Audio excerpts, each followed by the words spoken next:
as China has continued to quash any discussion on its bloody 1989 crackdown on pro-democracy protests in Beijing's Tiananmen Square. People in Dhaka held protests inside and outside the Baitul Mukarram Mosque on June 4. The protesters were seen wearing blue masks, representing Uyghur repression and human rights violation by China.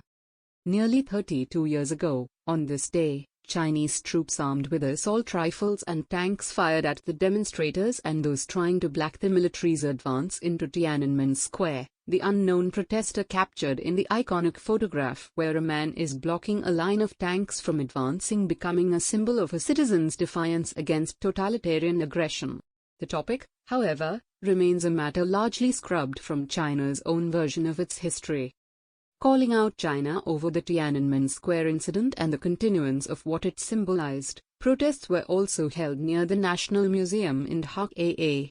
During the protests, demonstrators were also seen wearing Boycott Olympics 2022, the Winter Games which are scheduled to take place in Beijing. A street play was also performed by the protesters at Shahbag Junction near Dhaka University, and a candlelight vigil also followed to mark the June 4 massacre at Tiananmen Square. Tiananmen Square Massacre.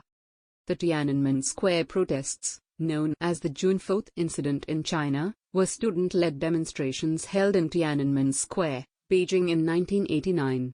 In what is known as the Tiananmen Square Massacre, troops armed with assault rifles and accompanied by tanks fired at the demonstrators and those trying to block the military's advance into Tiananmen Square.